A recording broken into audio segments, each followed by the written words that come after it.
Hello and welcome to Forever Rugby on Forever Sports. And some very interesting news is that Warwick GELANT is apparently all set, signed, sealed, and done, and ready to return to the Stormers next season, which is an absolute massive coup for the Western Cape side. And the right move, I think, for the player as well. I think, he got a really big offer from overseas. He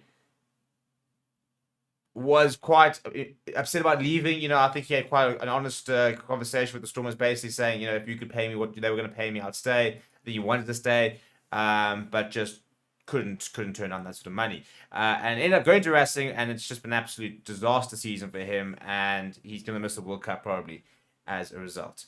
So it's been a very frustrating time for the Springbok fullback and wing, but the good news is that he's been proactive about it, and it looks like he is set to go back to the Stormers, where he was playing some of the best rugby we've ever seen him play a little over a year ago. Before we sort of get to grips exactly what's going on, as well as the other player who could be heading down to the Western Cape with him, please do smash a like on the video. Please do subscribe to the channel as well. Right, so Warwick GELANT is currently about 28 years old, and should be playing some of his best rugby. He's kind of in his prime. He's in his absolute prime, and last season he was phenomenal, absolutely phenomenal for the Stormers. It's just different level.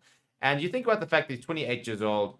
He won the World Cup back in 2019 at 24. He was one of the younger players in the squad. He was really coming through, and we kind of expected him to kick off, didn't we? We thought that this sort of cycle was going to be the time of Warwick GELANT. The move from him from being a reserve and a sort of a fringe player to actually starting to try and nail down a potential starting spot, get to that 23. It just wasn't really happening. But he had an absolutely brilliant season for the Stormers last year. And I watched him and sat there thinking, we talk about how the Boks play better when Billy LaRue's playing, for example. And that's because the other Springboks are a bit different. He had that ability that Billy LaRue had to bring other players in, to be that sort of playmaker, that secondary playmaker, can stand at first receiver, and really sort of find space and in an attacking sense. And for whatever reason, it just didn't really translate on the international stage. And I don't think he really got to run games for the Boks. And sometimes wasn't available when he needed to be available and stuff like that. And didn't maybe get himself game time. But then sort of that move to Racing just made it completely worse, because he didn't have the best Boks season. And what he needed to try and put himself back on the Springbok radar was to have a brilliant season in the top 14, to make them all go, cool, he's still at the top level. We've got to take him to the World Cup. He's so far now off the World Cup radar, and that is so frustrating, because he was one of the best players in the URC last season. And that's not just for Stormers, that's for the entire URC.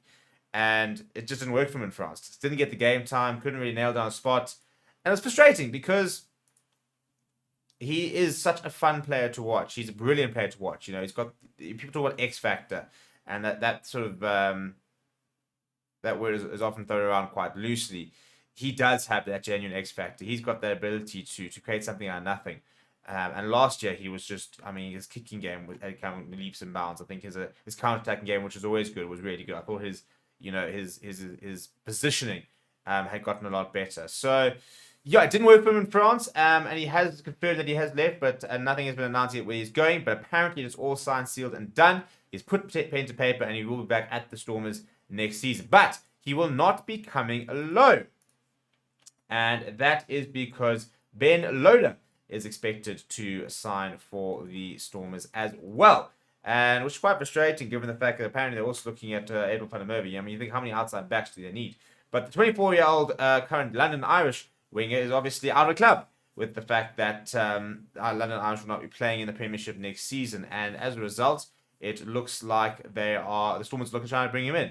And that's quite a cool signing, isn't it? We wondered whether we'd start to see this in the South African teams, with going into the URC playing in Europe, where we might not see more European players make the journey down here. So he's capped it at under 20 level for England. Is Ben Loader, hasn't played at senior level. So he's 24 years old, and 25 next season. So really moving into some of the better parts of his career. But yeah, played 73 times for London Irish, scoring 120 points in the process. And it looks like he will be at the Stormers as well next season. So that's two pretty good signings for John Dobson and his team. Let me know. Do you think that Warren Kalan can get himself back on that Springbok radar? You know, I mean, in theory, he could still make the next World Cup. You know, he'd be 32 years old. He wouldn't even be that old.